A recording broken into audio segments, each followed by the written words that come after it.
Hello and welcome to the Book Marketing Success Q&A session. I'm Heather Hart and this is Shelley Hitz. Hi, welcome. One of the questions that we hear a lot from authors is just saying, my book isn't selling. What do I need to do to market my book? And I always say that you have two options. You can keep doing what you're doing and you'll probably keep seeing the same results, or you can plan a change. It's not going to change all by itself. You do actually have to do something different. And you have to decide what that is. And this is a quote that I've heard Shelley use often. It's, if you fail to plan, you plan to fail. Yeah, it's a pretty common quote that is used a lot, but it's just so true. I mean, there's so much that, just goes by the wayside because we just get busy in they call it the tyranny of the urgent, the things that are most urgent in our lives. And a lot of times as authors, you're working another job, you have families, you have volunteer commitments, you have all kinds of things going on, and so book marketing may not be the top of your list unless you plan it and you set out a schedule and you fit it within your life. You don't want it to take over your life, but that's where the plan comes in. And so one of the things that we've done for authors is we've made our training, Building a Book Marketing Plan, available for free to anyone who subscribes to our newsletter.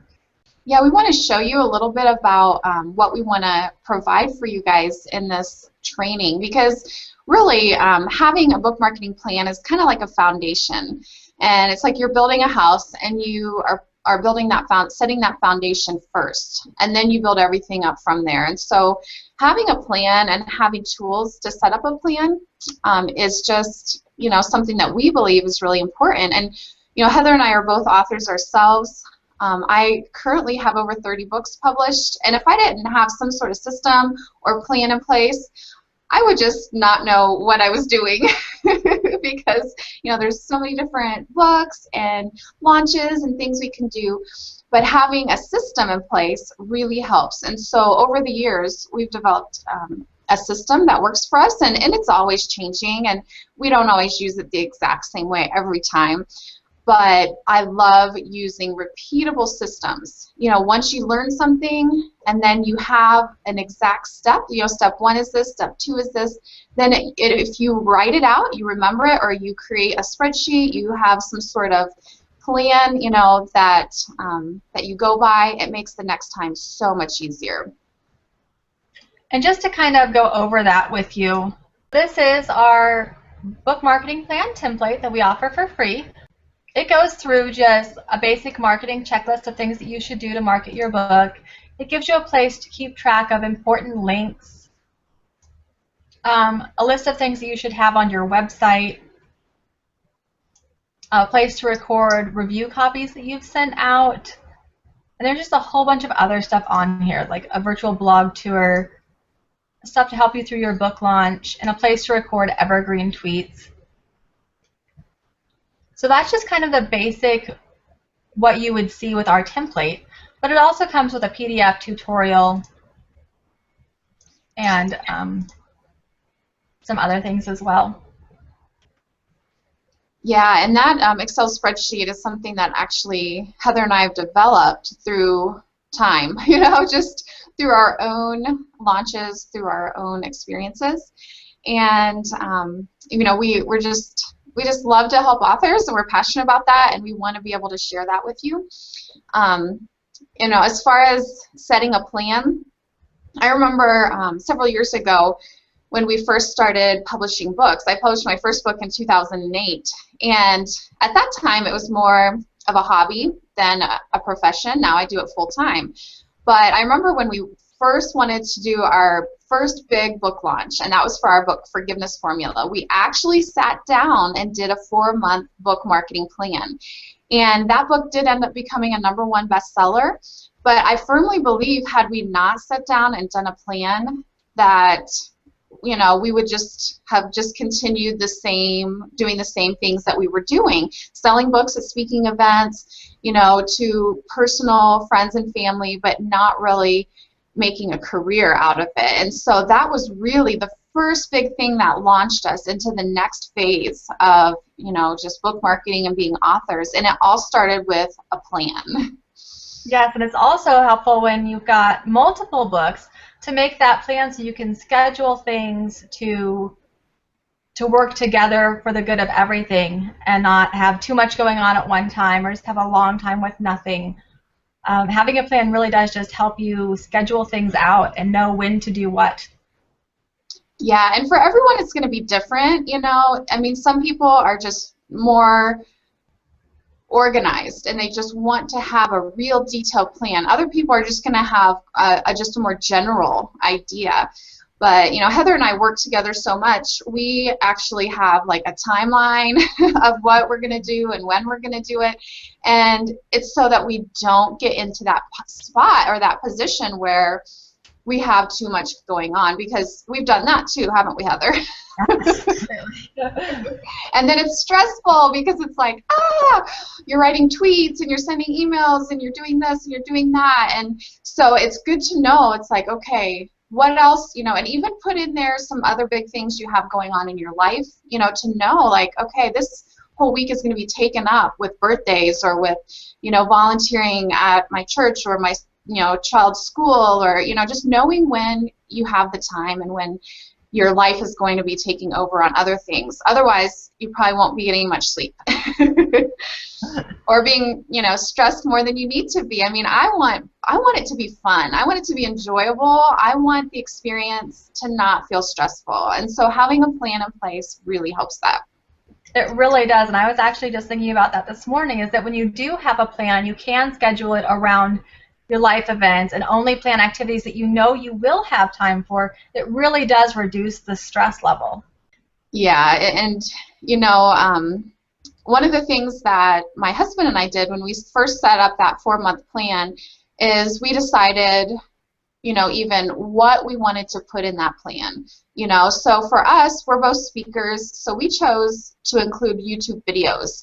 And those would be videos of us speaking or sharing something, and that worked really well for us, and that was a really great, you know, complement to some of our other book marketing, you know, strategies. We also planned a teleseminar summit. It was like an online conference that was free, and it was for our target audience, so then we could let them know about our book launch after that. And again, because we're speakers, because that's, you know, our comfort zone, that was something that really made sense for us. But other people may choose to do something completely different. Your stuff may be completely online, you know, online marketing. It may be a big book launch, or it may be a blog tour. Maybe that's your comfort zone is writing, and so you can pump out the blog posts, and you know, you can do the guest posts. Maybe I've seen some people, it's in-person events, you know, and a book signing or something like that. I recently talked to a man that he wrote a fiction series about running. My husband and I are both runners, and he did his main book launch at the Boulder race, which thousands of people come to every year. And so that was his plan, was to do that in-person event at, you know, with his target audience, runners. And so it may be different, but the biggest thing is, you know, to set a plan in place and then start taking action. Absolutely. And so that's just the main question we get, is how do we sell more books? And I just kind of wanted to open this up to questions along those lines. I know that I haven't seen any question come through yet, but sorry, I lost my train of thought. It's kind of like what Shelly was saying, that sometimes some people are better at speaking and they want to include those speaking engagements, and other people kind of want to sit back and do more writing of blog posts and stuff like that. I'm one of those. It's taking you out of your comfort zone, but I think you're a good example for so many writers that do tend to be more, you know, just introverted, or, you know, want to focus on the writing. Like when you take those steps of doing things that are outside of your comfort zone, it can really pay off, you know, and it may not feel comfortable, and sometimes speaking still is not comfortable for me, but you know, it can definitely help you connect to your audience and to relate to them in other ways. And so, you know, that's that's great that you've taken that step, Heather. I owe it all to encouragement from people like you.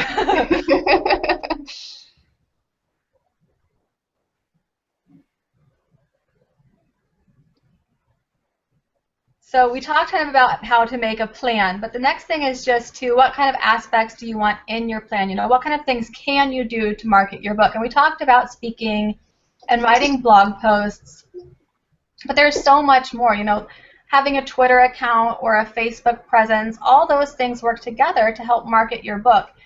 And it can't be just one thing. You have to work out kind of a net of different things that all work together. You know, if you do have a speaking engagement, you want to share about it on Facebook, you want to tweet about it on Twitter, and you want to send out an email to your following, or even, like Shelly said, record it and put it on YouTube when you're done. You know, everything that you do should touch more than one target audience, you know, more than one medium. You can put it out on multiple mediums. Yeah, and I love that because I'm a person that firmly believes in repurposing. If I take my time to write out a really detailed, helpful blog post, you know, I want to use it in multiple ways. You know, you can then create a PDF and put it on PDF sharing sites. You can create a video with the highlights of the blog post and distribute it. You can create an audio where you're, you know, record yourself, you know, speaking the blog post. I mean, there's so many different ways you can use it. You can use it with your email newsletter to provide great content for them. So I am so much into repurposing, and not only repurposing content, but your marketing activities. So, you know, make it, you know, to make it truly count. You know, you only have so much time. So to make your time count, I also think along those lines, as you're, you know, asking like, how can I, you know, sell more books? And, you know, we talked about having a plan. Part of that plan should be repurposing your book content into multiple formats. So, you know, if you have a print format, you can also have a large print format. And, you know, those you may sell, you know, different amounts in those, but having it available in both formats. You can have an ebook format. But in the ebook, you can have it on Kindle, you can have it on iBookstore, the Nook, you know, Sony, Kobo, and we distribute to a lot of those places through Smashwords. And you can also have audiobooks, which Heather and I just released a book, How to Publish and Market Audiobooks, and that has increased another layer of book royalties for us for the same, you know, for the same content that we had already written, and now we're able to earn more from that same initial work that we did in the beginning. And so I just love that whole topic of repurposing. Yeah, and absolutely. And the other thing is that if you go through the work to make this awesome blog post or to write this book, you've got to get, having it just on your blog keeps your target audience limited. Only the people who find your blog will find that post. And that's where social media sharing and tweeting and all those things come in. You know, they work together to promote that one piece of work that you did. Yeah, and that's something that I really have been working on this year, and learning techniques to drive more traffic to my blogs and my books. And that's something that I'm excited to share more of as we go this year, and just share some of our successes and the things that has worked for us, because unless you have traffic to your book or traffic to your blog, you're not going to have people signing up for your newsletter or, you know, buying your books or, you know, those types of things, subscribing to your YouTube channel. And so traffic really is the lifeblood of any online business, and I think is very important for authors as well. So we're excited to continue sharing a lot of those techniques with you. Yeah, and I do see a question here from Donna. It says, library talks are a good market for me. I don't know many I know that many libraries are strapped for funds. I don't mind doing my talks for free if I can sell my books. Is it detrimental not to charge at all for a speaking engagement? That's a great question, and I think that, you know, I don't see it as being detrimental, but you know, you have to know your time too. So let's say you spend 2 hours between driving there, setting up, doing your talk, you know, and then you sell 10 books. you know, is that 2 hours worth, you know, the time, your time worth that you know, however many books you sold. The other way to look at it is that you're getting exposure. So you're getting exposure to those librarians. You're getting exposure to people that you would not have had exposure before. So that is a great way to do it, is to offer to speak for free and then to have your books there. I would offer like some sort of special. So, you know, make sure that they're going to get an autographed copy, but maybe they get 2 books for a discount instead of, you know, if they buy one for themselves, they get the second book for a friend, half price, or 2 books, you know, 1 book for $10, 2 books for $15, you know, it was 17, or, you know, do some sort of special so that there's a reason for them to buy then, you know, instead of waiting till later. But I think it's a great way if you have the time and you know you're able to you know, track, you know, how it goes, you know, how many books you sell, keep track of those types of things, you know, see, okay, I spent 2 hours, I sold this many books, I made this connection with this librarian, they might connect you to other people where you can give talks. So there's so many different benefits to doing it that doing it pro bono can definitely still be worthwhile.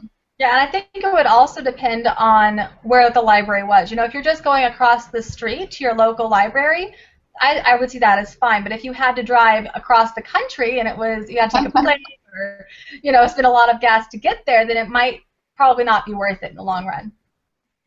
Yeah, and that's just knowing like what your costs are going to be, what your time involvement's going to be. My husband has done smoothie booths because he has written a book called Smoothies for Runners. And so what we would do is we would set up a booth and we would give out free smoothie samples, one of his recipes in the book. And the way that we make money is through selling his books or through affiliate sales, because we're affiliates of some of the products he uses. So, you know, what we realized is that over time there was certain events that it just wasn't worthwhile to do that, because, you know, it was the gas money, it was the smoothie ingredients that we'd have to buy, it was our time, and if it was a small event, certain small events can still be, you know, really good, but we've learned over time which events are most effective for that. And so we're not doing as many of those as we did in the beginning. But, you know, some people, you may do it and then you know, track your results and say, oh, wow, this is really worth it to me, you know, and so it just totally depends, like Heather said. But that's a great question. Yeah, and a lot of it really is trial and error. You know, try it and see how it works. And if it's not working, then you can change it up or discontinue it or go in a different direction or whatever. Yeah, and that's really the premise of marketing, is to track it, you know, to track your marketing. And that's one of the reasons that we provide that Excel spreadsheet as part of, you know, that free training you can download on our site.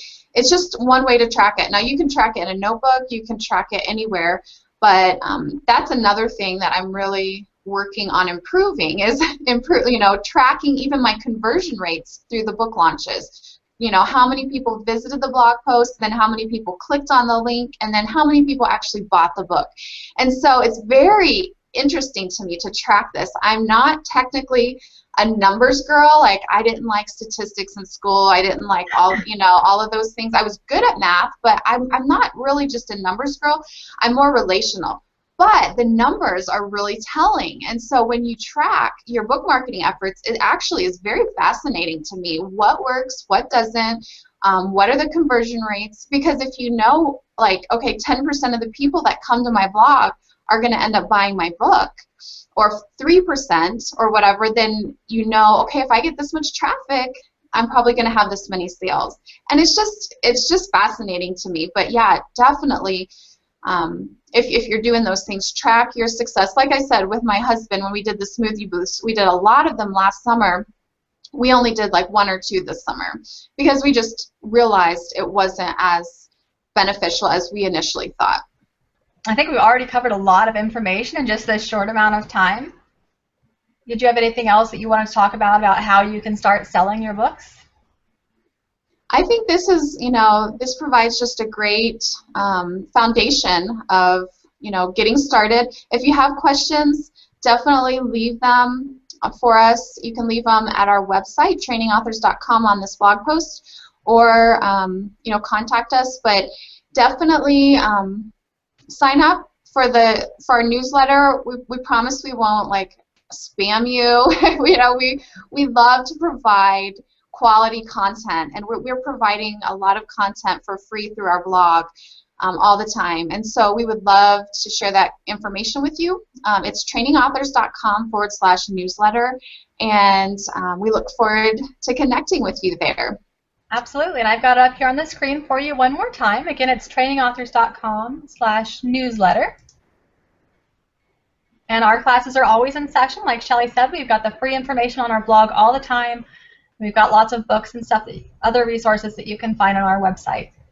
That's all we have for you today. So here's to your book marketing success. Thanks for joining us.